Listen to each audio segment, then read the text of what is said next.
A'udzubillahi minasyaitonirrajim. Bismillahirrahmanirrahim. Alhamdulillahirabbil alamin, nahmaduhu wa nasta'inu wa nastaghfiruh. Wa na'udzu billahi min shururi anfusina wa min sayyiati a'malina. May yahdihillahu fala mudilla lahu wa man yudlil fala hadiya lahu. Asyhadu an la ilaha illallah wahdahu la syarika lahu wa asyhadu anna Muhammadan abduhu wa rasuluh. Subhanaka la ilma lana illa ma 'allamtana innaka antal alimul hakim. Allahumma alimna ma yanfa'una wanfa'na bima 'allamtana wa zidna ilma. Allahumma ati anfusana taqwaha wa zakkiha anta khairu man zakkaha anta waliyuha wa maulaha. Rabbi yassir wa la tu'assir, Rabbi tammim bil khair, amma ba'du. Okey, insya-Allah hari ini kita tadabbur surah baru daripada juzuk Amma, dan kelas hari Isnin macam biasa ditaja oleh Syariah. Insya-Allah hari ini surah Al-Lail. Surah Al-Lail. Surah Al-Lail ada surah Makkiyah. Surah Al-Lail adalah surah Al-Makkiyah. Diturunkan sebelum Nabi berhijrah ke Madinah Al-Munawwarah. Dan intipati surah ini ialah Allah nak bagi tahu tentang manusia, tentang sifat manusia, manusia yang berjaya dan manusia yang celaka. Apakah ciri-ciri manusia yang berjaya dan apakah sifat-sifat manusia yang celaka? Ramai manusia nak berjaya tapi tidak ikut apa yang ditetapkan oleh Allah, sedangkan kejayaan itu adalah daripada Allah. Maka sebab itu kita lihat ramai yang nak berjaya tapi ikut cara sendiri, akhirnya mereka gagal. Dan ramai yang ikut kehendak Allah, maka dia akan berjaya walaupun tujuannya bukan nak berjaya, hanya semata-mata mentaati perintah Allah. Sebab mentaati perintah Allah adalah asas kepada apa-apa sahaja kejayaan. Jadi intipati surah Al-Lail ialah Allah nak bagi tahu ciri-ciri orang yang berjaya. Dan berjaya yang Allah nak tawarkan bukan berjaya yang bersifat sementara, bukan keseronokan yang bersifat sementara. Tak, yang Allah nak tawarkan ialah kejayaan yang kekal abadi. Yang bila berjaya, dia tak akan gagal selama-lamanya. Bila dia gembira, dia tak akan sedih selama-lamanya. Bila dia terhibur, dia tak akan menangis selama-lamanya. Bila dia sihat, dia tak akan sakit selama-lamanya. Bila dia muda, dia tak akan tua selama-lamanya. Itulah kejayaan yang Allah nak tawarkan kepada hamba-hambanya. Tapi malangnya manusia tertipu dengan nafsu, tertipu dengan dunia. Akhirnya manusia mencari kejayaan yang bersifat sementara. Kejayaan yang berakhir dengan kecelakaan. Muda yang berakhir dengan kematian. Sihat yang berakhir dengan kesakitan. Okey. Jadi surah ni Allah mula dengan sumpah. Surah Al-Lail, surah Makkiyah, ada 21 ayat. Ada 21 ayat. Dan surah ini dinamakan surah Al-Lail. Dia ambil daripada perkataan Al-Lail dalam ayat yang pertama. Okey, kita tadabbur. A'udzubillahi minasyaitonirrajim. Allah bersumpah. Waw ni waw sumpah, demi. Demi Al-Lail, waktu malam.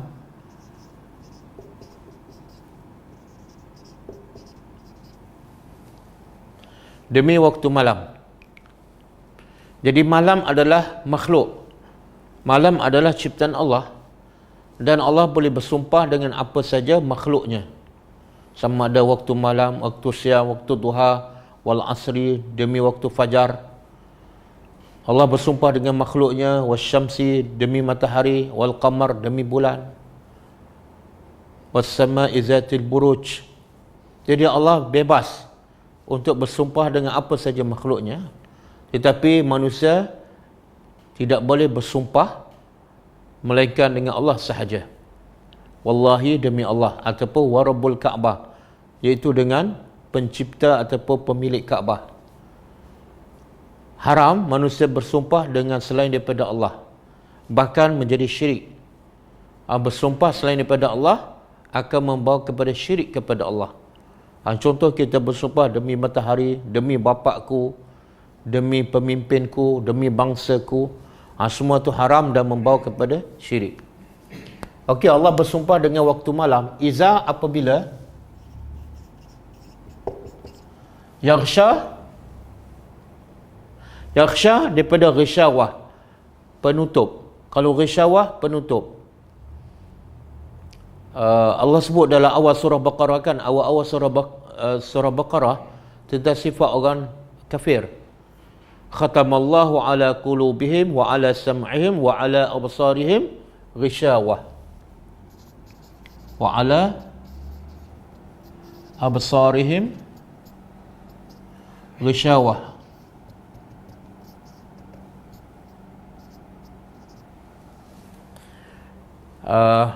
Allah tutup pintu hati orang-orang kafir dan juga telinga mereka, pendengaran mereka, wa ala absarihim, dan pada mata mereka, pandangan mereka, ghisyawah, ada ghisyawah, penutup.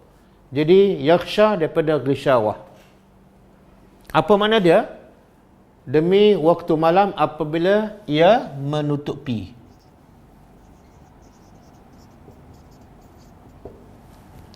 Menutupi apa? Allah tak sebut. Tapi kita boleh faham. Kita boleh faham.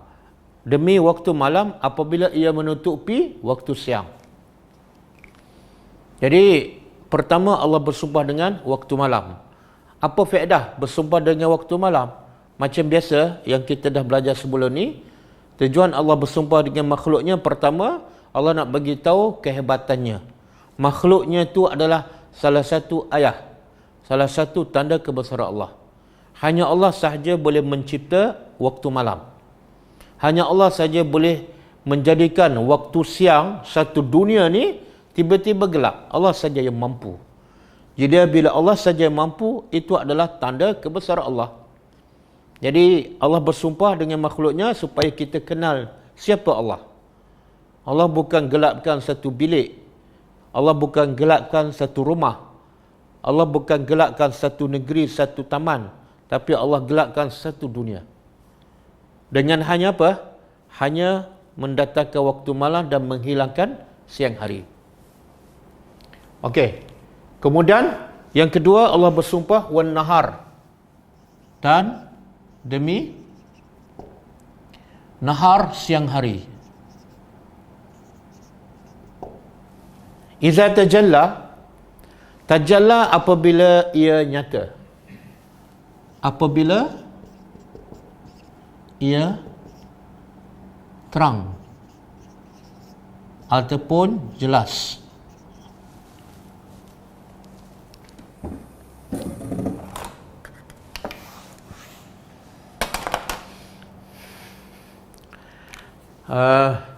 Demi siang hari. Apa sifat siang hari? Kalau malam sifatnya gelap, kalau siang hari sifatnya tajalla, jelas, terang, nampak. Okey? Jadi Allah bersumpah dengan siang dan malam. Sebenarnya Allah bersumpah dengan apa ni? Masa. Apa kelebihan siang hari? Iaitu menunjukkan kebesaran Allah, sama juga dengan wal-laili. Yang kedua, menunjukkan rahmat Allah. Rahmat Allah ada pada waktu malam dan siang. Allah jadikan malam supaya manusia yang penat bekerja siang hari ada waktu yang sangat sesuai untuk dia berehat dan tidur. Iaitu waktu tu gelap, tenang, semua orang tidur, dia pun dapat tidur tanpa diganggu. Itu rahmat Allah. Dan bila malam pula, besok manusia nak bekerja, bila nak bekerja perlu nampak, perlu jelas, supaya tidak ada gangguan. Maka rahmat Allah jadikan siang tu tajalla, jelas. Kalau Allah jadikan malam sepanjang masa, maka seolah rahmat Allah tidak ada pada kita. Itu akan menyukarkan kita untuk bekerja.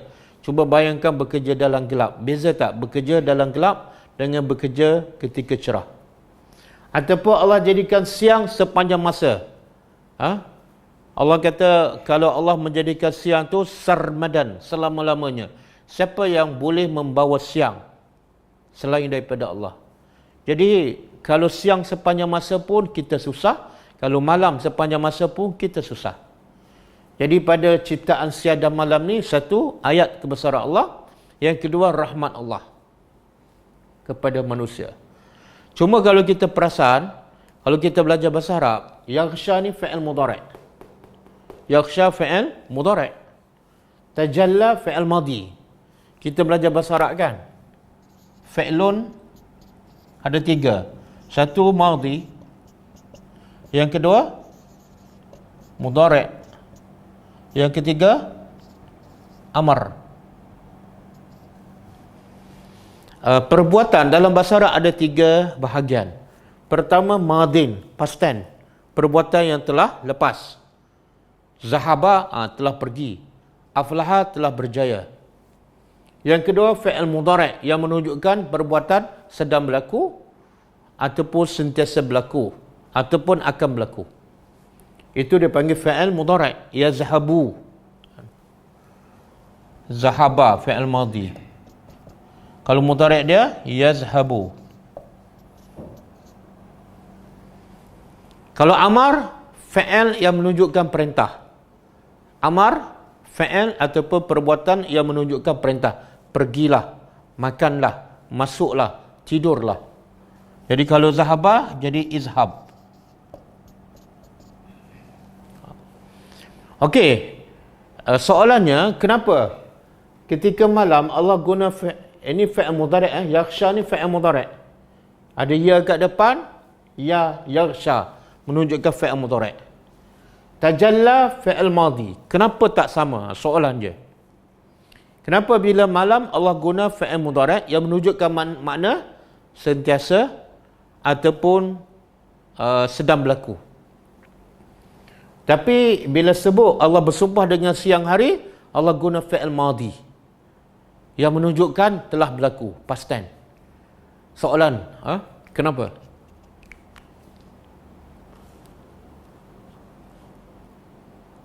Waalaikumsalam warahmatullahi.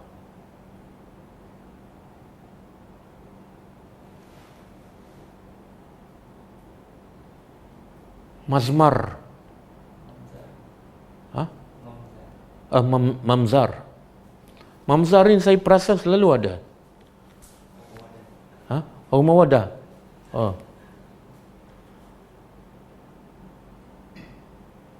Siapa boleh jawab? Kenapa yang malam Allah guna fi'il mudhari' yang menunjukkan sedang berlaku, dan bila siang hari Allah menggunakan fi'il madhi yang menunjukkan telah berlaku? Okey, jimatkan masa. Yaghsha fi'il mudhari' menunjukkan sedang berlaku. Bila malam Allah nak bagi tahu malam tu, proses daripada siang nak masuk malam tu dah ambil masa. Ini kita kena berfikir, kita kena merenung, kita kena memerhati. Siapa tak merenung, siapa tak berfikir, dia tak perasan. Kalau antara siang nak masuk ke malam dengan malam nak pergi ke subuh, ke siang hari, berbeza. Apa beza dia? Kalau siang nak pergi ke malam, tempoh dia panjang. Kadang-kadang pukul 5.30 dah mula redup.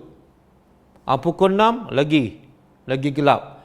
6.30 lagi gelap. 7 lagi gelap. 7.30 dah mula gelap. Jadi proses nak masuk waktu malam daripada siang lama, panjang. Maka bila benda tu panjang, Allah gunakan fi'il mudhari' menunjukkan sentiasa berlaku. Sentiasa berlaku. Tapi bila siang hari, siapa yang perasan kalau dia lepas subuh daripada gelap tu, gelap, tiba-tiba pukul 7 dah mula cerah, kemudian duduk sekejap je cerah terus. Jadi proses daripada malam nak ke cerah tu tak lama masa dia.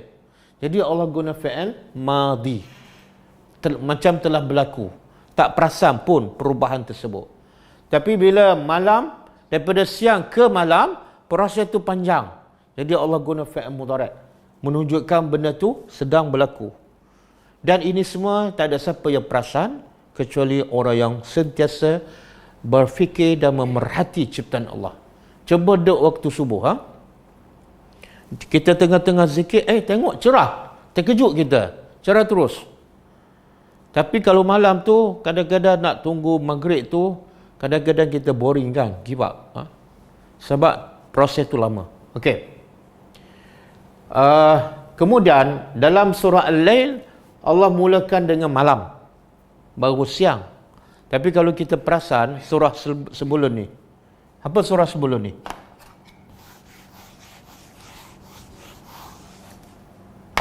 Surah sebelum ni Wadduha kan? Wadduha wal-laili idza saja. Tapi surah ni wal-laili,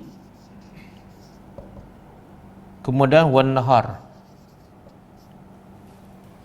Jadi kenapa surah Ad-Duha Allah mulakan siang? Duha tu sebenarnya siang lah, sama dengan nahar. Cuma duha tu permulaan siang. Kemudian baru Allah sebut malam. Tapi surah Al-Lail pula Allah terbalikkan. Allah mula malam, baru Allah sebut siang. Maksudnya, kata ulama ahli tafsir, dalam cerita Ad-Duha ni, ialah Allah nak cerita, kalau siapa ingat lagi, kelas baru minggu lepas kan? Kelas baru minggu lepas, yang terakhir. Kalau kita ingat lagi intipati surah Ad-Duha apa dia? Cerita bagaimana Allah menjaga Nabi daripada anak yatim. Allah jaga dia, Allah bela dia melalui Abu Talib, Abdul Muttalib. Kemudian daripada miskin, Allah jadikan Nabi kaya. Daripada kebingungan, Allah bagi petunjuk dan panduan kepada Nabi. Seolah Nabi ni asalnya daripada kegelapan, maka akhirnya dengan bantuan Allah, dengan pertolongan Allah, Nabi dapat Ad-Duha, waktu siang. Jadi duha ni menggambarkan bahawa kita dapat satu nikmat baru, satu kehidupan baru. Maka surah Ad-Duha Allah mulakan dengan Ad-Duha, bukan malam. Sebab nak cerita bahawa Nabi ni dapat cahaya baru dalam kehidupan dengan bantuan Allah. Adapun surah Al-Lail, Allah mula dengan Al-Lail sebab itu adalah asas. Permulaan ciptaan Allah antara siang dan malam, Allah mula cipta malam, bukan siang. Sebab tu sebelum Allah cipta matahari, semua gelap. Semua gelap. Kemudian Allah cipta matahari, barulah datang cerah. Jadi cerah tu ataupun siang hari datang kemudian. Maka surah Al-Lail Allah mulakan mengikut tertib dia. Begitu juga asal manusia ni duduk dalam perut ibu gelap kan, malam. Barulah keluar, baru nampak dunia. Dan juga kebiasaan manusia, kebanyakan manusia dalam kegelapan. Kecuali setelah dia dapat hidayah, barulah Al-Quran ataupun Islam mengeluarkannya minaz zulumat, daripada kegelapan kepada cahaya. Okey? Jadi menasabahlah. Kalau orang tanya kenapa Ad-Duha mula siang, Al-Lail mula malam, itu jawapannya. Kemudian yang ketiga, Allah bersumpah dengan apa? Wa ma khalaqa. Dan ma ni ada satu isim mausul. Yang kedua masdar. Jadi ma ada dua maksud. Pertama, ma isim mausul. Apa makna isim mausul? Makna allazi, iaitu dan apa dan yang Allah ciptakan. Jadi yang Allah ciptakan, yang dia ciptakan. Jadi kalau allazi maknanya apa tu? Allah bersumpah dengan dirinya sendiri. Demi Tuhan yang menciptakan az-zakar. Satu makna dia yang, dan demi yang mencipta, telah mencipta. Az-zakar lelaki, wal unsa dan perempuan.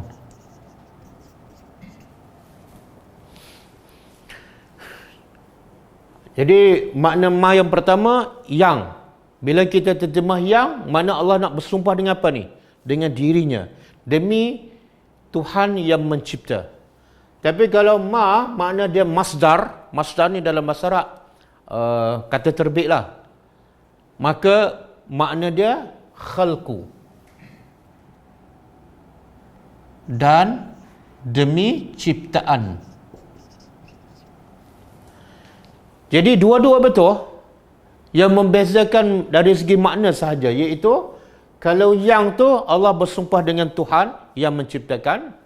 Tapi kalau nombor dua, masdariyah, makna Allah nak bersumpah dengan ciptaannya, bukan dengan dirinya. Demi ciptaan malam, demi ciptaan siang, demi ciptaan lelaki dan wanita. Okey? Jadi apa pula kelebihan ciptaan lelaki dan wanita? Mesti ada dua. Bila Allah bersumpah, paling-paling kurang ada dua. Satu, menunjukkan kebesaran Allah.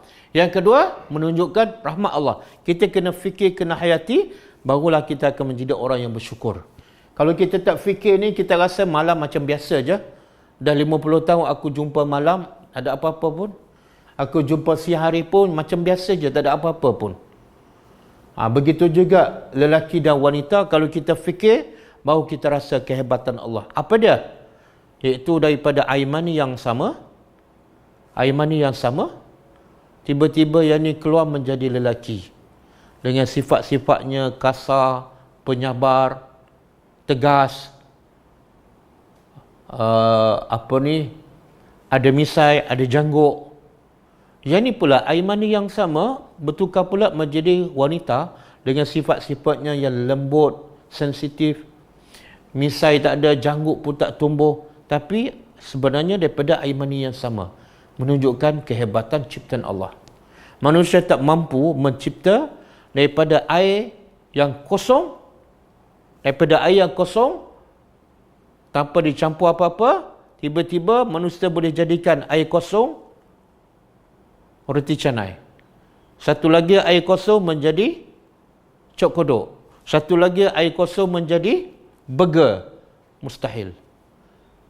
Melainkan setelah dicampur dengan berbagai-bagai bahan, dan itu sebenarnya bukan mencipta, itu menukar.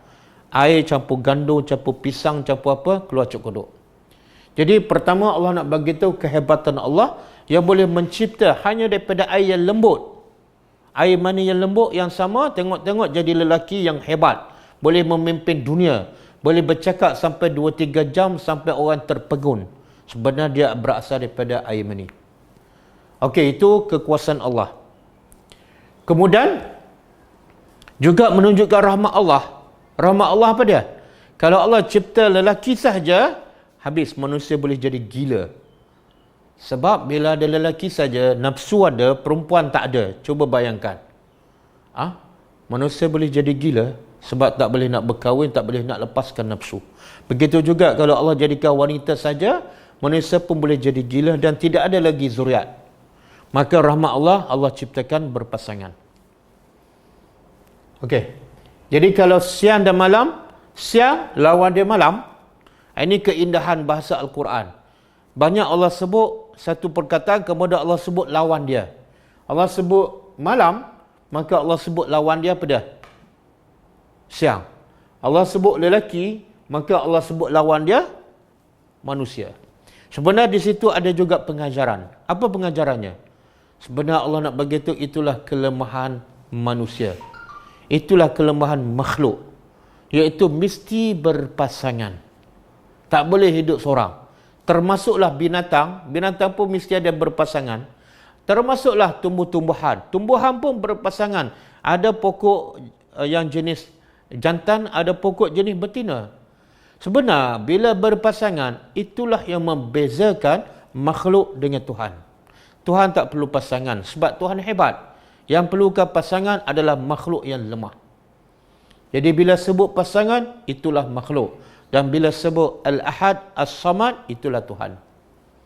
Okey, kemudian yang keempat, Allah bersumpah Allah bersumpah 4 je, malam, siang, kemudian lelaki dan wanita. Kemudian bila Allah bersumpah, dalam bahasa Arab bila bersumpah ada message nak disampaikan, ataupun dia panggil jawabul qasam. Bila sumpah, al-qasam sumpah, maka mesti ada jawabu al-qasam. Jawabul qasam ni makna message. Macam kita bersumpah, demi Allah, apa dia? Aku akan pergi Mekah tahun ni. Itu message. Demi Allah, mulai sekarang aku akan membaca Al-Quran setiap hari. Itu message. Allah kata wal asri, demi masa. Apa dia message? Semua manusia dalam kerugian. Okey, message daripada sumpah Allah dalam ayat ini apa dah? Ini message dah. Jawabul qasam. Inna, sesungguhnya,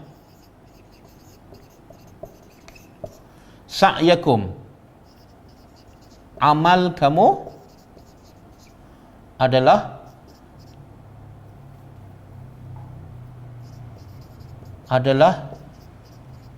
pasti berbeza. Syatta mana dia berbeza ataupun berbagai. Jadi Allah nak beritahu apa daripada sumpah? Iaitu amalan manusia ni, amalan kamu ni adalah berbeza. Ada yang baik, ada yang jahat. Ada yang soleh, ada yang tak soleh. Ada yang beriman, ada yang kafir. Ada yang munafik. Berbeza. Tapi pada zahirnya nampak berbeza. Hakikatnya ada dua jenis sahaja. Nanti Allah akan terangkan. Cuma saya nak terangkan kenapa Allah guna sa'ya. Amal dengan sa'yun. Dia kalau amal bahasa Arab dah jadi bahasa Melayu, kita terjemah amal. Kalau sa'yun pun bahasa Arab tapi tak jadi bahasa Melayu. Tapi bila kita terjemah amal juga. Tengok, sa'ya kita terjemah amal. Jadi apa beza sebenar dari segi bahasa Arab? Bezanya ialah amal ni kerja macam biasa. Tapi kalau sa'ya ni kerja lagi bersungguh-sungguh. Menggambarkan, Allah nak gambarkan kehidupan manusia kat dunia kena bersungguh-sungguh. Sama ada nak jadi baik, kena bersungguh-sungguh. Nak jadi jahat pun kena bersungguh-sungguh. Tak boleh buat main-main. Kalau buat main-main, jahat pun tak jadi, baik pun tak jadi. Sebab tu Nabi kata dalam satu hadis, "Iza ataikumus salah fala ta'tu wa anta tas'auna." Bila kamu mendatangi salat, maka jangan datang dalam keadaan tas'auna. Jangan datang solat dalam keadaan kamu bersungguh-sungguh ataupun bekerja-kerja. Ini beza sa'yun dengan amal. Yang kita duk sa'i antara Safa dengan Marwah tu, kenapa? Sebab ambil daripada sejarah Hajar, masa dia mencari air itu bukan sambil lewa, bukan sambil lenggak kangkung, tapi dengan bersungguh-sungguh. Maka sebab tu dia panggil sa'i, bukan amal. Okey? Jadi Allah nak gambarkan, sesungguhnya kamu, kerja kamu ni berbagai-bagai. Yang nak buat jahat pun kena sungguh-sungguh, kena rancang dulu, kena tunggu waktu malam. Nak rasuah pun kena sungguh-sungguh. Nak jadi orang beriman, nak dapat syurga, lagi kena bersungguh-sungguh. Okey. Kemudian Allah nak bagikan manusia ni sebenarnya walaupun nampak berbagai-bagai. Ada kerja muazzin, tukang bilal, tukang azan. Ada kerja imam, ada pegawai kerajaan, ada kerani, ada guard, ada YB, ada Perdana Menteri, ada menteri, berbagai-bagai. Tapi Allah nak bagi tahu hakikatnya ada dua jenis sahaja manusia ni. Nampak pada zahir berbagai tapi hakikatnya dua sahaja. Jadi Allah nak kita pastikan kita duduk di bahagian yang mana. Satu bahagian ke syurga, satu bahagian ke neraka. Okey. Di sini sebelum kita masuk ayat kelima, Allah bersumpah dengan apa tadi?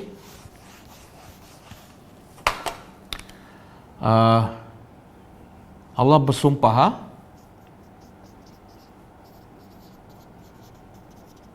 satu, siang dan malam.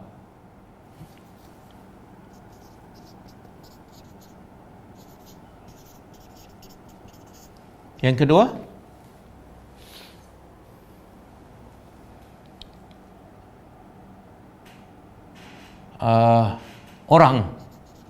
orang lelaki ataupun perempuan. Kemudian yang ketiga ni jawab qasam lah. Jawab qasam apa dia? Amal.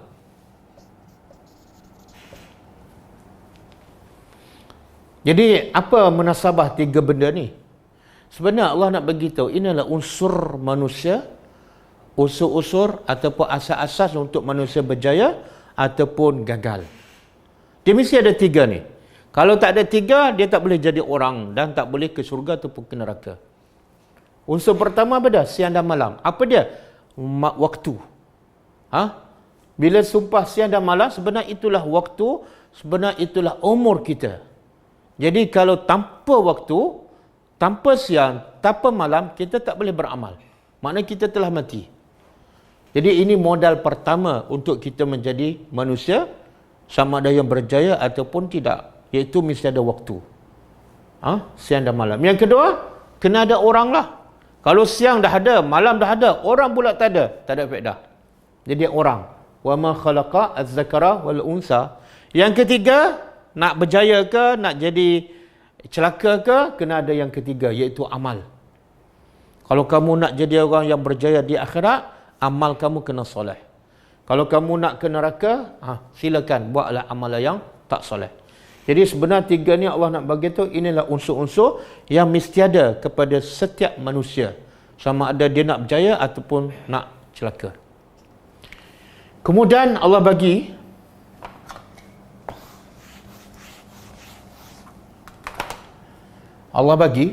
fa amma man a'ta wattaqa, maka adapun man a'ta, siapa yang a'ta, memberi. Ini ciri-ciri orang yang beriman.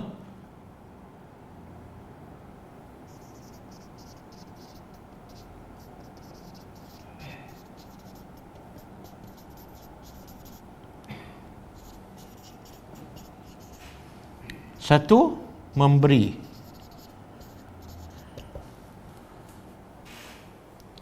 Kemudian yang kedua, wattaqa, dan bertakwa.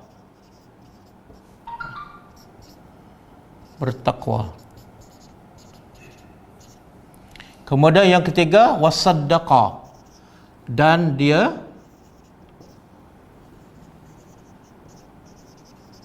membenarkan. Bil husna, husna ni adalah dengan yang terbaik. Husna ni untuk mu'annas. Kalau paling baik lelaki, ahsan. Kalau paling baik perempuan, husna. Dua-dua ni makna dia paling baik. Cuma ahsan untuk perkataan lelaki dan husna paling baik untuk perkataan perempuan. Sebab tu tak ada lelaki nama dia husna dan perempuan tak ada nama dia ahsan. Okey? Jadi kenapa Allah tak kata wasaddaqa bil ahsan? Sebab husna ni dia refer kepada muannas, iaitu al-qawlah.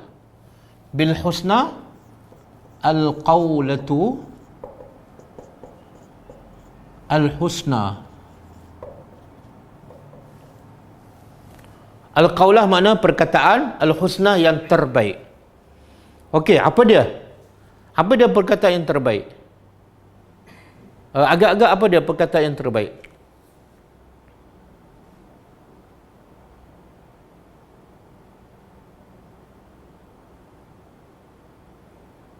Apa dia perkataan yang terbaik? Tidak ada perkataan yang terbaik melainkan Al-Quran. Allah sebut dalam surah Az-Zumar kan, ayat 22 kan? Allahu nazzala ahsanal hadis kitaban mutasyabiha. Allah yang telah menurunkan ahsanul hadis, perkataan yang terbaik. Jadi maksud wasaddaqa bil husna ialah dia membenarkan semua yang Allah cakap dalam Al-Quran. Ada ulama mengatakan husna ialah syurga. Ya, betul. Kalau syurga pun ada disebut dalam Quran. Ada mengatakan dia adalah semua perkataan yang baik yang patut kita membenarkannya. Maka dia termasuk husna. Okey, yang mengatakan syurga dia ada dalil. Cuba buka surah Yunus ayat 26. Cuba buka surah Yunus ayat 26. Jadi al-qaulatul hasanah husna ni mana? Sama ada Al-Quran ataupun syurga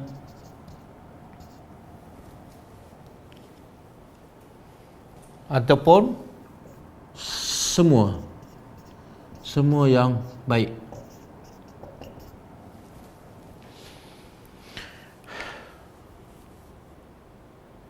Ada yang lillazina ahsanu al-husna.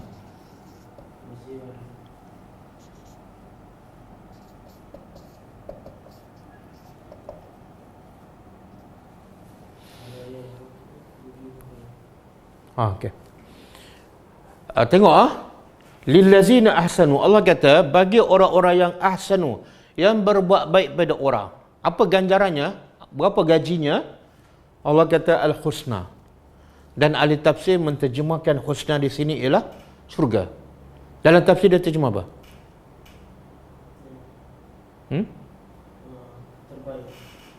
Dia tak terjemah syurga. Syurga. Jadi ahli tafsir menterjemahkan yang terbaik apa dia? Tak ada yang terbaik lebih daripada syurga. Jadi al-husna dalam ayat ini ialah syurga. Kemudian waziyadah. Ziyadah tambahan. Syurga terbaik tapi ada lagi tambahan. Dalam hadis menyebut tambahan ini ialah bila dapat melihat wajah Allah. Jadi syurga terbaik tapi yang ada tambahan yang lebih daripada terbaik ialah bila masuk syurga dapat pula melihat wajah Allah. Okey? Jadi siapa yang kata syurga, ini dalilnya. Siapa yang mengatakan Quran, surah Az-Zumar tadi ayat 22. Yang mana betul? Semua betul. Siapa yang mengatakan semua yang baik, al-husna ialah semua yang baik pun betul. Semua yang baik mesti datang daripada Quran, mesti datang daripada hadis. Sebab bila datang daripada Al-Quran, dia datang daripada Allah. Semua yang datang daripada Allah adalah baik. Al-haqqu min rabbika. Kebenaran itu semua datang daripada Tuhan engkau. Yang hadis Nabi pula, wa ma yantiqu anil hawa. Nabi tak pernah bercakap daripada hawa nafsu. In huwa illa wahyun yuha. Tidaklah ia melainkan wahyu. Jadi bila wahyu, terbaik. Okey? Jadi kita tengok apa sifat golongan pertama ni. Suka memberi, yang kedua bertakwa, yang ketiga membenarkan apa yang terbaik.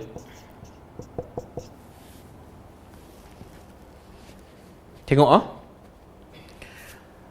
sepatutnya yang pertama sekali sifat golongan ni ialah bertakwa ni.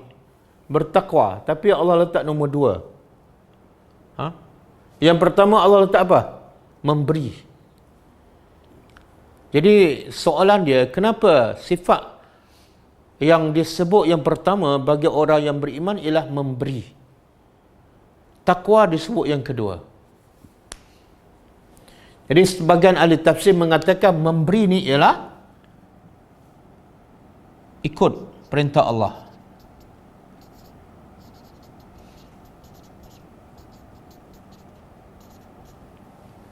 Jadi memberi ni sebenarnya ikut perintah Allah. Adapun bertakwa tinggal larangan.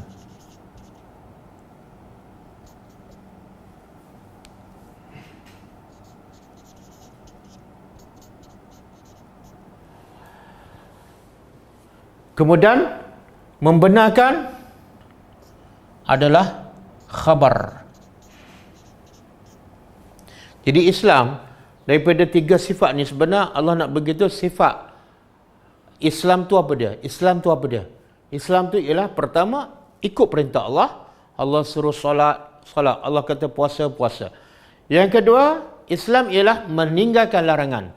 Allah kata jangan berzina, jangan mengumpat, jangan minum arak, jangan rasuah. Yang ketiga, semua janji-janji Allah dalam Quran. Berita.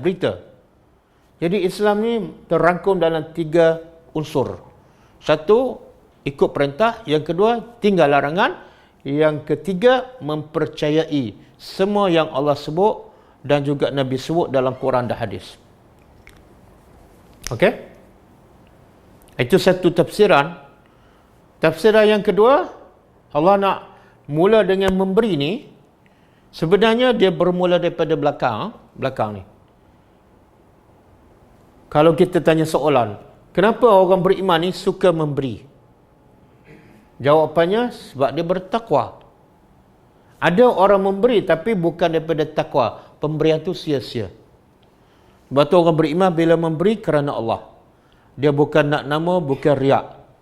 Bukan untuk mengharapkan habuan dunia. Kalau orang beriman, asas untuk dia memberi sebab dia bertakwa kepada Allah. Dan asas dia bertakwa ialah sebab dia yakin pada janji Allah.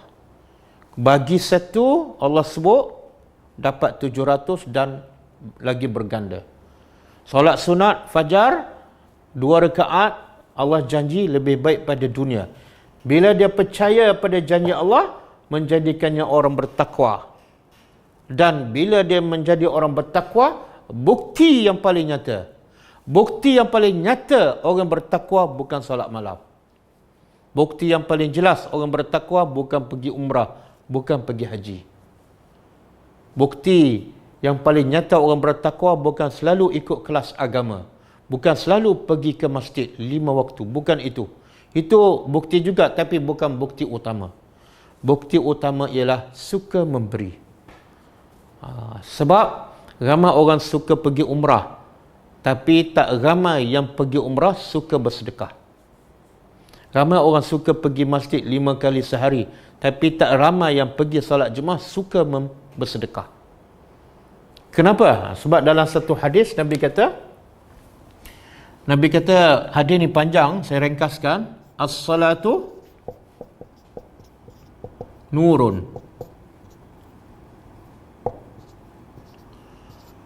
was-sadaqah burhan.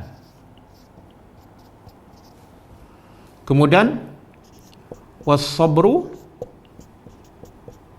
diyaun. Ini hadis sahih. Cuba tengok. Maksud dia, Nabi kata solat tu adalah nur. Bila orang solat, dia akan dapat nur. Bila dapat nur, macam orang duduk dalam gelap, tiba-tiba dapat cahaya. Lapang je, tenang je, relax je. Sebab semua nampak. Jadi siapa yang solat tapi serabut, mana solatnya masih ada cacat. Sebab Nabi kata solat nur. Sebab tu Nabi bila ada masalah, Nabi solat. Bila solat, hilang masalah. Okey, yang kedua, Nabi kata as-sadaqah burhan. Sedekah pula adalah burhan. Apa makna burhan? Burhan adalah bukti. Ramai orang mengaku beriman, ramai orang salat, ramai orang pergi haji, pergi umrah setiap tahun. Tapi apa bukti sebenar dia beriman? Sedekah. Sebab tu dia panggil sedekah daripada sedekah. Bila Allah janji, kalau bagi sekian, dapat pahala sekian, apa bukti dia percaya? Dia bagi. Adapun pergi umrah, bukan bukti. Sebab itu bukan bagi untuk orang. Itu untuk dirinya.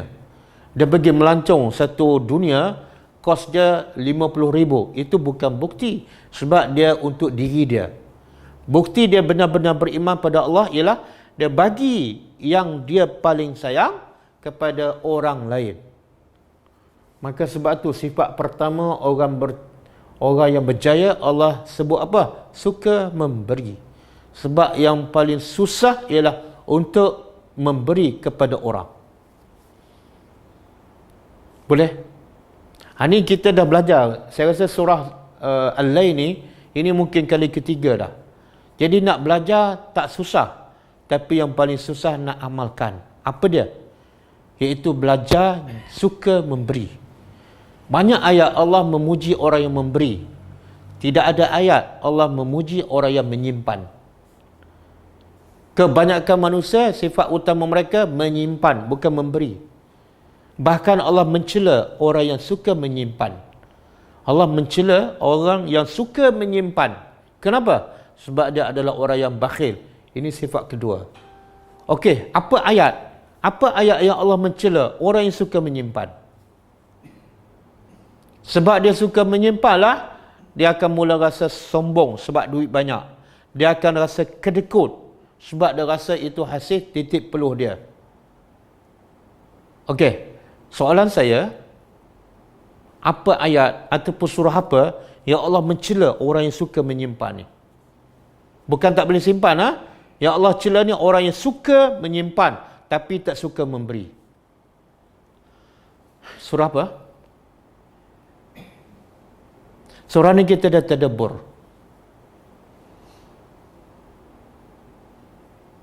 Kalau tak tahu ni, tahun lepas.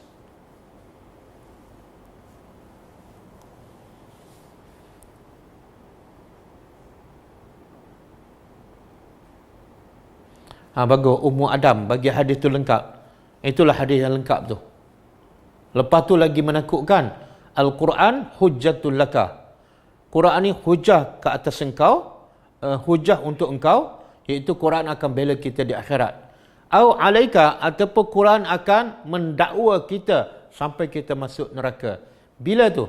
Bila kita baca Quran tapi tak ikut ajaran Al-Quran. At-takasur, alhaqumut takasur. Itu banyaklah tapi tak sebut spesifik. Simpan. Al-Humazah. Siapa tu? Oh, tulis Jawi, saya tak faham. Tahu bapak dia nama awang, ha? Surah Al-Humazah, ha? Betul. Wailun likulli humazati lumazah allazi jama'a malan wa addada.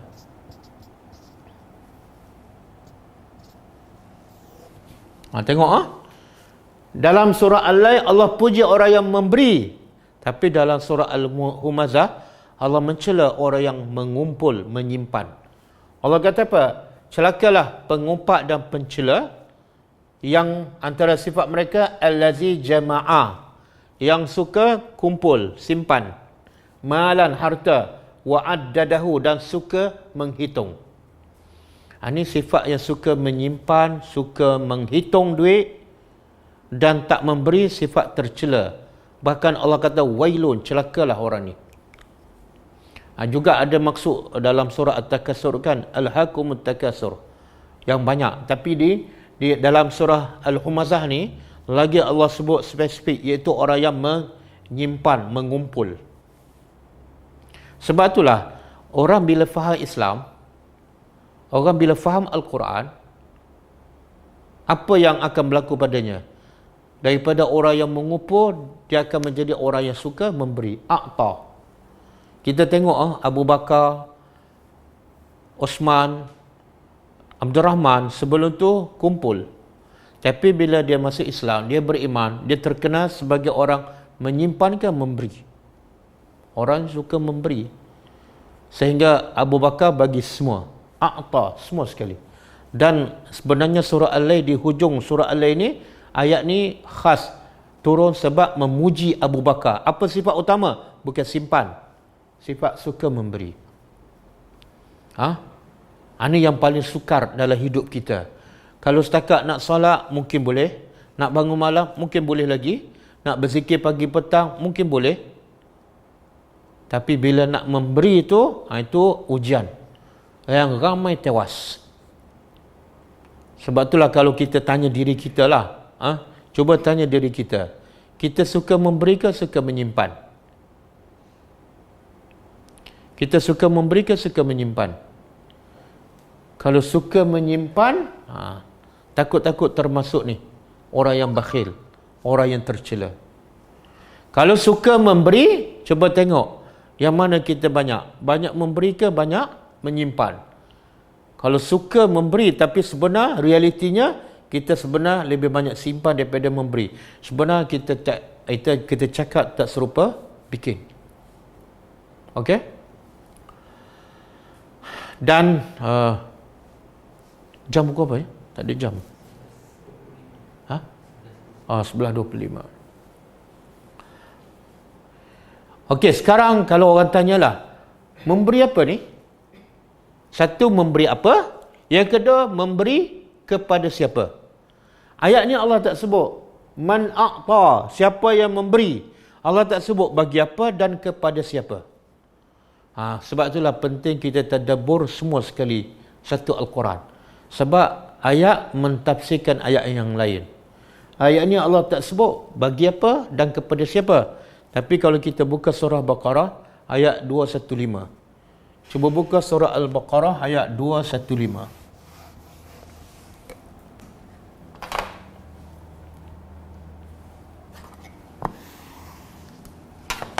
Allah kata apa? Yas'alunaka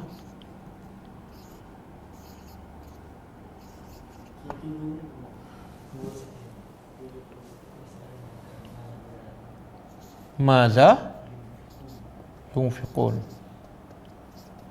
Kemudian Qul ma anfaqtum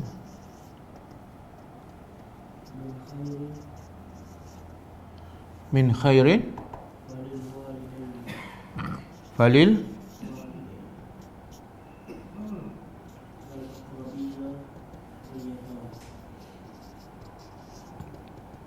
wal yatama wal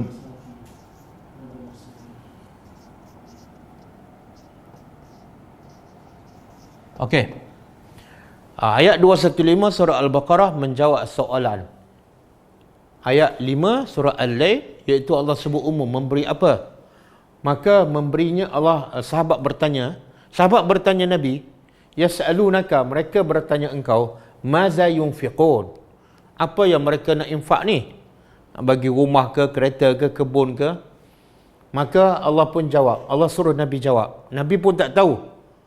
Nabi tunggu turun Al-Quran, Allah pun bagi tahu, qul, bagi tahu kepada para sahabat yang bertanya, ma anfaqtum min khairin, apa saja yang kamu infak, min khairin, umum, apa saja kebaikan, ilmu, kebaikan, bagi nasihat, kebaikan, duit, kebaikan, baiki rumah, kebaikan, buat pergi, kebaikan, buat masjid, kebaikan, tunjuk jalan, kebaikan, tolong angkat barang, kebaikan, bagi masa kita, bagi tenaga kita, kebaikan, umum. Tapi dalam banyak-banyak tu, dalam banyak-banyak, yang mana paling utama? Yang paling utama ialah harta. Sebab tu Allah sebut nanti ayat akan 11 ni, mal. Kenapa itu yang paling utama? Sebab itulah yang paling manusia cinta. Antara bagi masa dengan duit, dia rela bagi masa. Antara bagi ilmu dengan bagi duit, dia rela bagi ilmu. Jadi benda yang paling manusia cinta, sehingga manusia sanggup habiskan umurnya sampai sakit nak cari apa? Nak cari duit. Jadi ujian terbesar ialah memberi duit. Sebab itulah Abu Bakar dia boleh bagi sebab apa? Sebab dia wasaddaqa bil husna. Dia percaya kepada janji Allah. Ada satu kisah. Kisah ni disebut dalam hadis yang sahih. Ada seorang sahabat Nabi, nama dia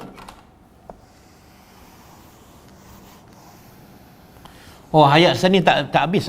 Pertama, bagi benda yang baik. Yang kedua, bagi pada apa? Falil walidaini. Yang utama bagi pada mak bapak kita. Kenapa? Sebab mak bapak lah orang yang paling banyak berjasa pada kita. Yang kedua, al-aqrabin. Orang yang kedua yang selepas mak bapak ialah kaum kerabat kita yang paling dekat. Anak saudara, sepupu, pakcik, dua pupu. Kalau mereka berhajat dan miskinlah. Yang ketiga, wal yatama, anak yatim. Yang keempat, wal masakin, orang miskin. Yang kelima, ibnus sabil. Ibnus sabil ni makna orang yang musafir. Orang yang musafir. Jadi, kalau orang tanya nak bagi apa? Khair, apa saja kebaikan. Yang paling afdal, yang terbaik ialah ilmu. kemudian harta. Kemudian bagi pada siapa? Ikut tertib, mak bapak, kaum kerabat yang terdekat, anak yatim, orang miskin, ibnu sabil. Okey. Jadi ada satu kisah disebut dalam hadis sahih, seorang sahabat nama dia Abu Dahdah.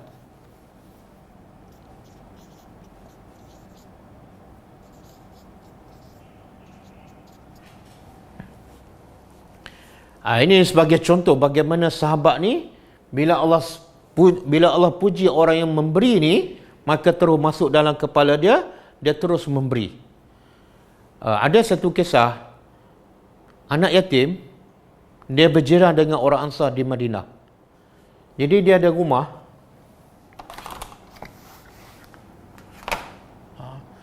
sini rumah anak yatim, sini rumah orang Ansar. Jadi anak yatim ni, rumah dia nak buat pagar. Nak buat pagar keliling rumah ni. Tapi ada satu pokok kurma kat sini menghalang dia. Ada satu pokok kurma yang menghalang untuk dia melengkapkan pagar rumahnya. Dan kurma ni milik orang Ansar. Lalu dia minta izin orang Ansar ni, boleh tak aku potong pokok ni? Orang Ansar kata tak boleh. Okey, boleh tak aku beli pokok kurma ni untuk aku potong dan sempurnakan pagarku? Orang Ansar kata tak boleh. Aku takkan bagi. Habis kata anak yatim, macam mana aku nak lengkapkan pagar ini? Kata orang Ansar, itu urusan kamu, bukan urusan aku. Okey? Kemudian anak yatim pergi jumpa Rasulullah. Lalu mengadu pada Rasulullah, aku nak buat pagar rumah aku, tapi terhalang oleh satu pokok kepunyaan orang Ansar. Dan aku nak potong, minta dia benarkan aku potong, dia tak benarkan. Aku nak beli pokok tu, nak bayar pun dia tak nak jual. Jadi boleh tak bantu aku, bagi syafaat pada aku, cakap pada orang Ansar ni supaya benarkan pokok tu dipotong, ataupun aku beli je. Okey, Nabi kata panggil orang Ansar. Bila panggil, Nabi pun tanya orang Ansar, betul tak kamu berjerah dengan anak yatim? Ya, betul. Betul tak anak yatimnya ada nak buat pagar rumah tapi terhalang oleh satu pokok? Betul. Betul tak pokok ni milik kamu? Betul. Okey, sekarang boleh tak kamu bagi anak yatim ni potong pokok tu untuk dia lengkapkan pagar? Tak boleh. Boleh tak pokok ni kamu jual pada anak yatim untuk dia potong dan lengkapkan pagar? Tak boleh.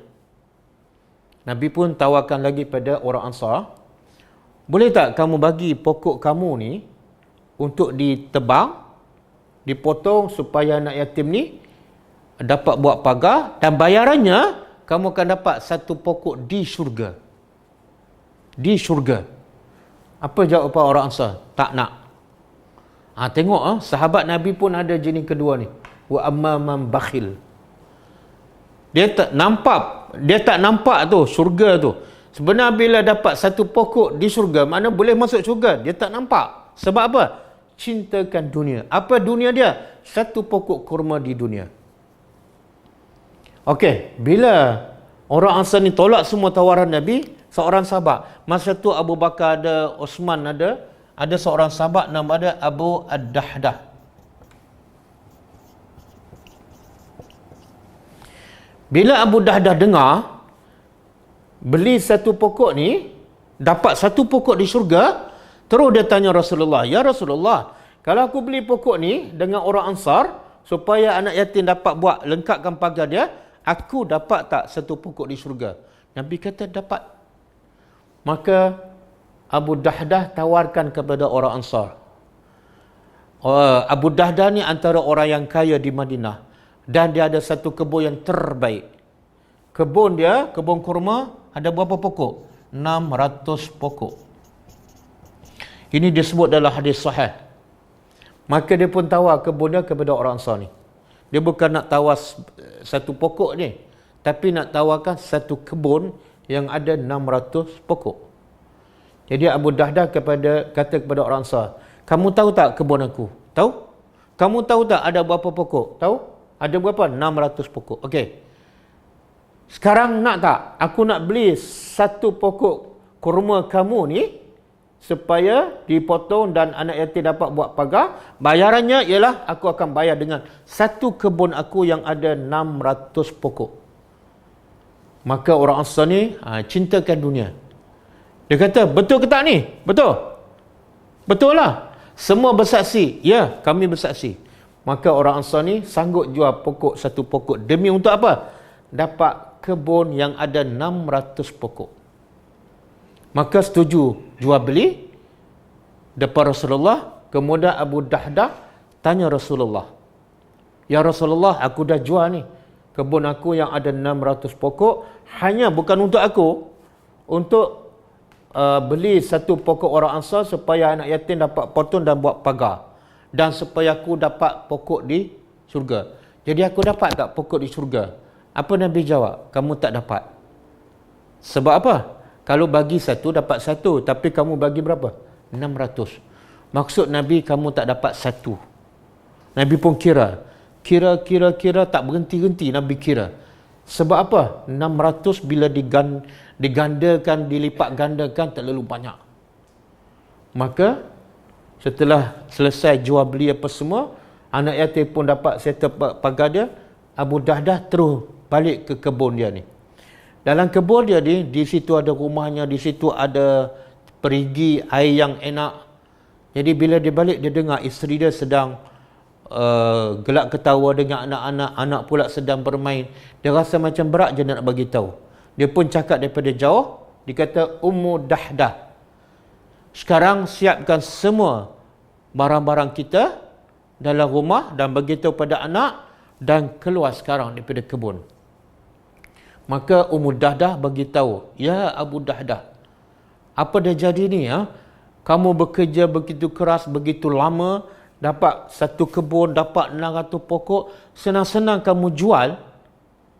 Maka kata Abu Dahdah, aku jual untuk mendapat pokok-pokok di dalam syurga. Bila dengar je dapat pokok di dalam syurga, ini wasaddaqa bil husna, percaya, yakin pada janji Allah, menjadikan dia bertakwa dan menjadikan dia suka memberi, mudah memberi. Bila dengar je Ummu Dahdah dengar Abu Dahdah bagi tahu dia jual kebun untuk mendapat pokok di syurga, maka kata Ummu Dahdah isterinya, bakhin rabihal bai', inilah jual beli yang sangat menguntungkan. Maka mak isteri Abu Dahdah dengan anak cepat-cepat kemas. Dan kebetulan dia pokok kurma banyak, ada buah-buah kurma dalam poket apa semua, dia keluarkan. Yang anak pun, yang ada kurma kat tangan pun, dia letak kat situ. Kenapa? Dia kata, ini semua aku dah jual untuk Allah. Jadi aku tak ada hak nak ambil dan nak makan. Sampai tahap tu, mereka yakin pada janji Allah. Dan nak pergi ke mana? Dia tak fikir dah. Nak duduk di mana, rumah kecil ke besar, tak fikir dah. Sebab dalam kepala dia, aku dah dapat syurga. Itulah wasaddaqa bil husna. Jadi kalau ikut kisah ni, mana kita ni sebenarnya masih jauh lah. Kita masih jauh. Kita duk kumpul duit nak duduk kat rumah yang selesa kat dunia. Jarang kita berfikir bagaimana nak luaskan kubur kita, sedangkan dalam kubur lagi lama. Dan di padang mahsyar 50,000 tahun. Jarang kita berfikir dan berusaha supaya kehidupan kita selepas mati jauh lebih selesa, lebih baik daripada kehidupan di dunia. Ini pengajaran yang pertama untuk saya lah. Jadi tadabbur Quran, itulah tujuan sebenar. Bukan setakat nak faham, tapi nak menghayati dan nak amalkan. Nak berubah mengikut acuan Al-Quran. Kalau sebelum ni kita fikir asyik nak kumpul duit banyak aja, nak rumah selesa je, nak makan sedap, maka bila lepas tadabbur ni, fikirlah bagaimana aku nak selesa di syurga, bagaimana aku nak selesa dalam kubur, bagaimana aku nak makan sedap di padang mahsyar. Maka barulah kehidupan kita, hala tuju kita akan berubah. InsyaAllah. Jadi kita berhenti setakat ayat pukul apa dah? Okey, kena berhenti ayat 7 sebab ayat 7 pelengkap. Ayat 7 pelengkap kepada ayat sifat orang bertakwa ni. Bila golongan pertama suka memberi,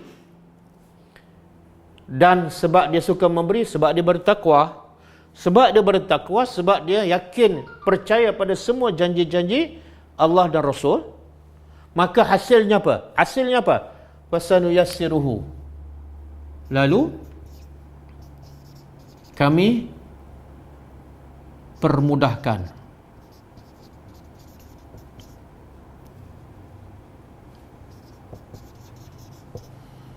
Permudahkannya lil yusra, untuk yusra ialah benda yang mudah. Apa dia? Ahli tafsir mengatakan iaitu amal soleh. Yusra, amal soleh. Apa maksud ni? Bila dia suka memberi harta, memberi ilmu, memberi masa untuk orang, bukan untuk diri dia, sebab dia bertakwa, sebab dia percaya, hasilnya apa? Kat dunia, Allah permudahkannya untuk melakukan amal soleh yang lain. Mudah nak berzikir, mudah nak baca Quran. Sebelum ni baca Quran 2 minit mengantuk, sekarang baca 2 jam pun segar. Mudah nak bangun malam, mudah nak bantu orang, mudah nak pergi berdakwah, semua jadi mudah. Ini janji Allah. Makna apa tu? Kalau selama ni amal soleh kita susah, nak bangun malam susah, baca Quran sikit mengantuk, cuba cek kat sini. Itu mungkin sebabnya kita kedekut. Kita banyak menyimpan daripada memberi. Semoga dengan tadabbur surah ini akan mengubah cara hidup kita supaya betul-betul termasuk dalam golongan yang pertama ni. Bukan golongan yang kedua, iaitu golongan yang kedekut.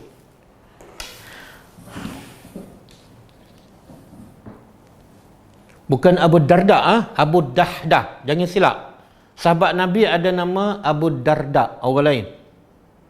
Yang sedekah ni, yang infak ni, nama dia Abu Dahdah. Jangan tersilap.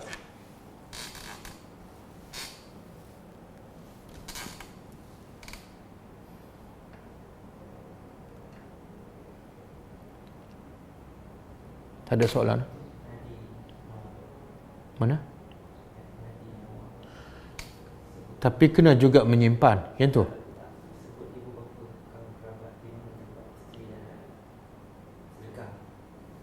Apa saja kebaikan yang kamu infak yang paling utama?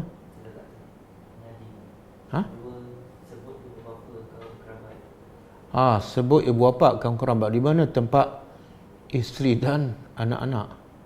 Tak. Dia isteri anak-anak itu benda yang asas, yang wajib. Jadi Allah tak sebutlah, itu tanggungjawab. Bila tak buat, berdosa. Adapun sedekah ni dia lebih kepada amalan yang sunat ataupun amalan tambahan. Mana kita ada pilihan. Nak bagi pun boleh, tak bagi pun tak apa. Tapi adapun anak dan isteri itu wajib bagi. Jadi Allah tak sebut benda yang wajib. Apa soalan tadi? Kita kena simpan juga. Ya, betul, kita kena simpan. Sebab itulah sekarang bukan soal tak boleh simpan, tapi sekarang kita lebih suka simpan ke suka memberi? Kalau lebih suka menyimpan, takut-takut tak termasuk dalam golongan ni. Abu Bakar dia bagi semua, dia tak simpan. Betul. Umar dia bagi separuh, mana separuh lagi dia simpan. Osman bin Affan ada simpan. Abdurrahman bin Auf ada simpan. Tapi yang mereka simpan tu bukan makna mereka tak bagi, yang mereka bagi lagi banyak. Semoga kita termasuk dalam golongan yang bukan tak simpan langsung dan bukan tak bagi langsung. Paling-paling kurang pun sama banyak ke, ataupun kita bagi 1/3 ke. Memang sebenarnya yang susah nak bagi itu sebab apa? Kita nampak bagi pada orang. Sebenarnya yang kita bagi itulah yang kita punya. Nabi kata, yaqulu ibnu Adam mali mali. Anak Adam selalu mengeluh, selalu mendakwa. Apa dah? Ini harta aku, ini harta aku. Nabi kata tak ada. Harta kamu ni, satu yang kamu makan, habis. Itu harta kamu. Tapi lepas makan, habis. Yang kedua, yang kamu pakai ni, sampai lusuh. Itu harta kamu. Tapi lepas lusuh, habis. Hancur dah. Yang ketiga, yang kamu sedekah, itu akan terus berkekalan. Jadi Nabi nak betulkan fahaman para sahabat dan umat dia, harta kita ialah yang kita bagi. ada pun yang kita simpan harta anak cucu kita. Jadi kita sebenarnya lebih banyak kesian kepada zuriat anak cucu kita daripada diri kita sendiri.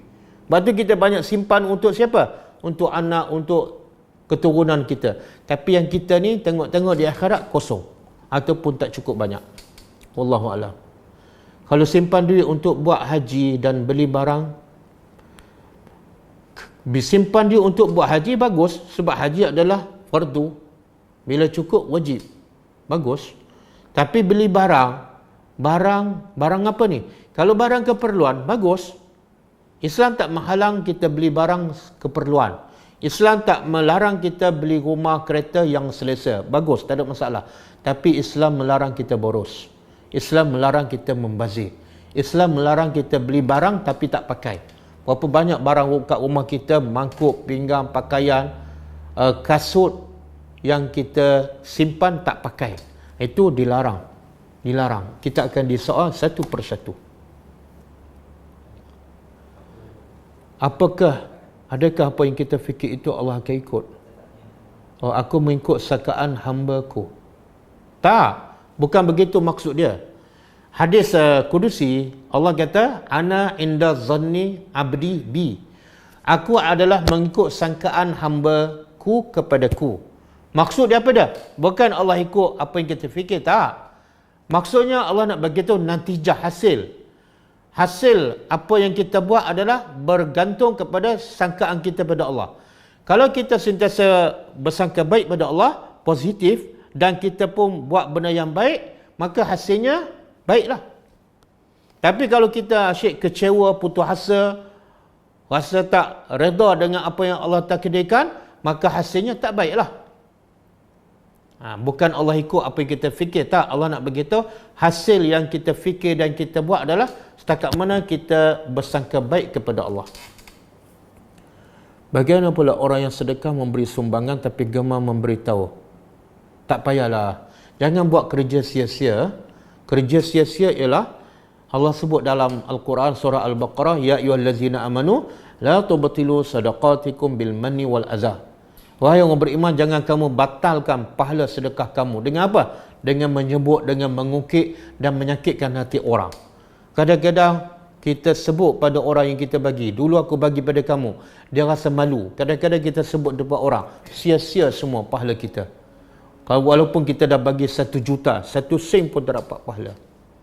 Jadi jangan sebutlah. Saya pernah sebutkan kisah Aisyah radhiyallahu anha. Bila dia bersedekah, dia tak nak tengok muka orang tu. Bila dia bersedekah, dia cepat-cepat masuk rumah. Sebab apa?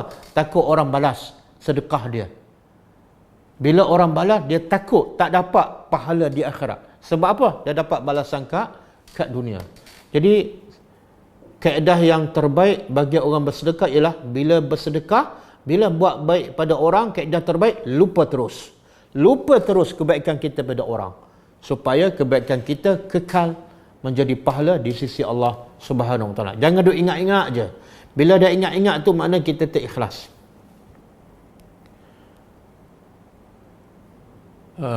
Ustaz beri tips sedekah jika seorang itu suri rumah memandangkan semuanya suami punya. Tak. Dia bila kita ada harta sepencarian dan suami kena ada, isteri ada hak untuk minta duit belanja rumah, menguruskan rumah.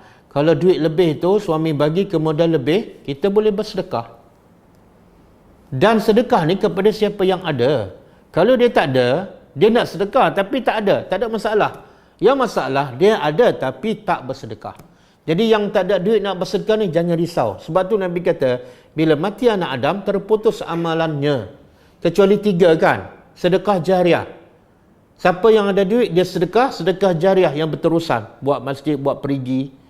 Okey, kalau dia tak ada duit, anak yang soleh. Dia didik, bagi masa dia, didik anak menjadi anak yang soleh. Lepas mati, anaknya akan memberi pahala padanya. Kalau tak ada anak, yang ketiga, apa dia? Ilmu yang bermanfaat.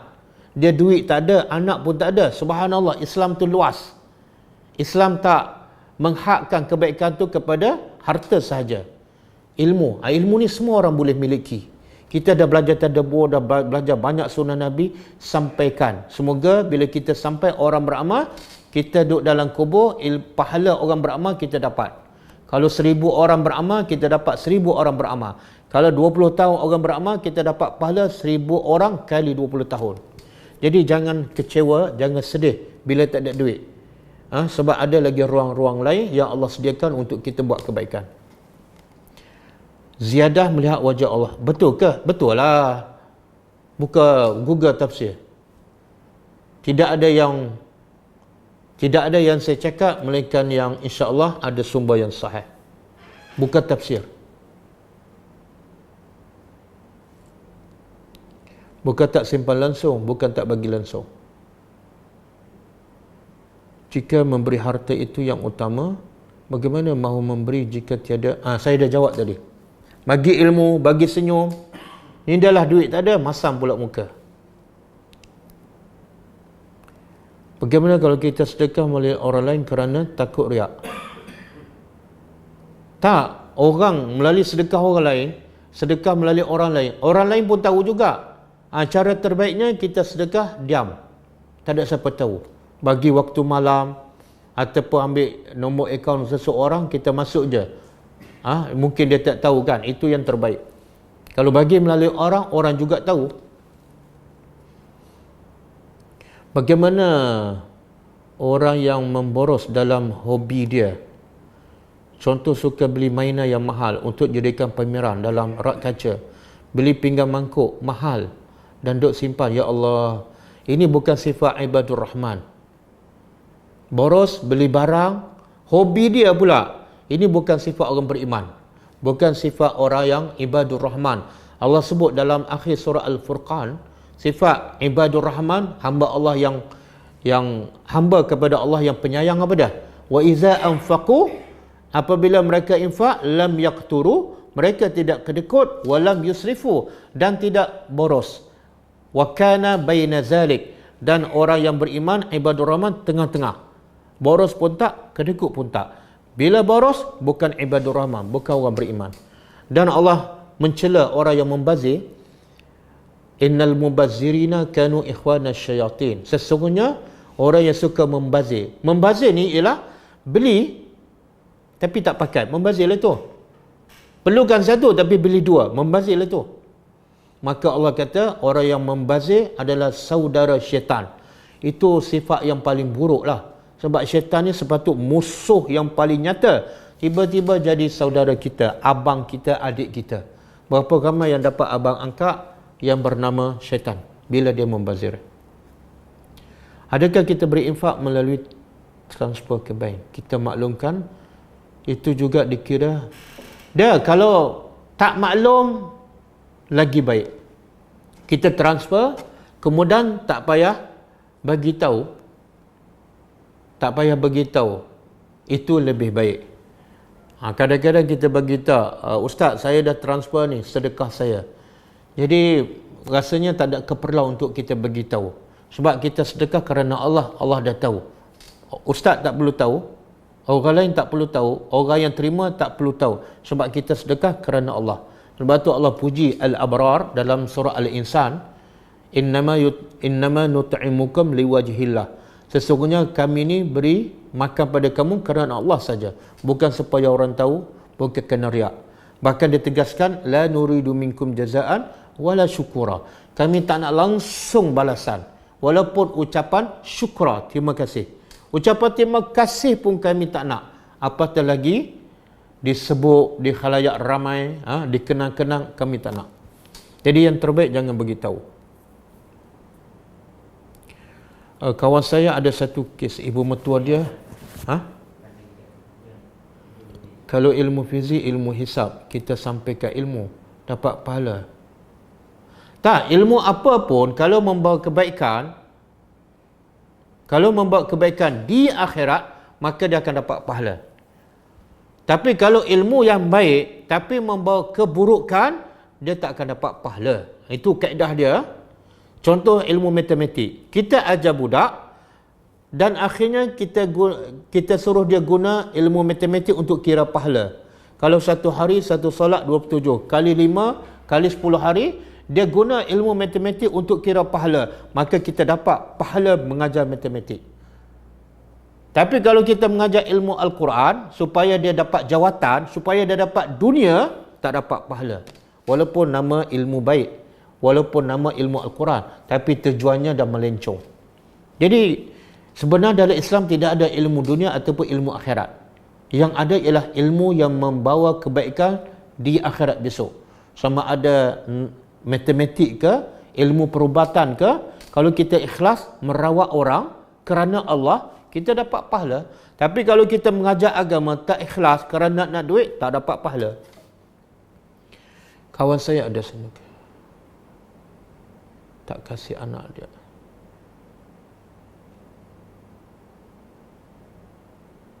Oh, ni boleh PM saya panjang ni. Boleh PM saya. Senyum pun sedekah, tapi jangan asyik senyum je, duit tak bagi. Kalau zakat harta dikira sedekah ke? Tak, dia sedekah ni ada dua. Satu yang wajib, yang kedua yang sunat. Adapun zakat tu wajib. Jadi zakat, bila kita bagi zakat, bagus. Allah suka yang wajib dibanding dengan yang sunat. Tapi ramai yang buat yang wajib bukan kerana Allah, tapi kerana terpaksa. Jadi apa membuktikan dia betul-betul buat yang wajib kerana Allah? Dia bagi juga yang sunat.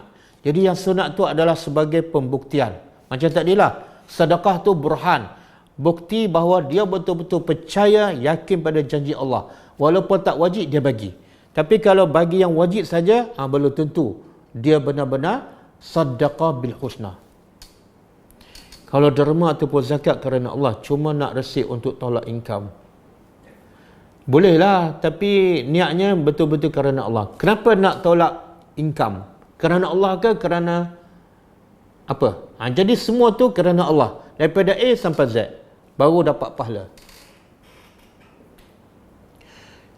Kalau kita memberi makan orang susah, kemudian kita ada perasan suka sebab dapat tolong orang, adakah perasaan itu okey? Kalau setakat perasan tak apa, sebab Allah sebut dalam Al-Quran, ada Allah mencela orang yang tak buat baik tapi dia suka dipuji, dia tak buat pun. Jadi ulama kata, kalau dia buat baik tapi dia suka orang puji, sebenarnya tak salah, termasuklah perasan. Cuma masa niat tu jangan nak orang puji, jangan kerana riak, jangan kerana nak balasan. Tapi bila dia buat tu, orang puji, dia perasan okey, itu tak apa. Cuma jangan perasan sampai 3 hari 3 malam. Bila TV, bagi TV, sebab orang ni nak tengok TV Al-Hijrah. Bila kalau mereka juga tengok drama, lara, adakah kita? Tak, TV tak salah. Yang salah orang yang menengok tu. TV tak salah, yang salah orang yang menengok. Yang memberi pun tak salah, sebab dia bagi TV, bukan bagi maksiat. Jadi yang salah orang yang menengok. Cuma nasihat saya, daripada bagi TV, baik bagi ilmu lah. Sebab TV ni, kalau orang tak ada ilmu, TV dia tak boleh kontrol. Akhirnya banyak buang masa. Kadang-kadang tengok TV Hijrah, tengok rancangan agama tak masuk pun. Dah tengok rancangan agama dah 3 tahun kat TV, tapi tak berubah akhlaknya. Jadi yang terbaik ialah bagi ilmu, bagi panduan, supaya orang tu dapat ilmu. TV ni lebih, mudaratnya lebih besar daripada manfaat. Okey, cukup Jazakum wa antum fajazakumullahu khairan. Kita jumpa hari, okey, besok ada kelas Besok kelas khas. Adakah sahabat cintakan dunia? Pukul 10.30 insya-Allah. Kita tutup dengan membaca tasbih kafarah. Subhanakallahumma wa bihamdika asyhadu an la ilaha illa anta astaghfiruka wa atubu ilaik. Assalamualaikum warahmatullahi wabarakatuh.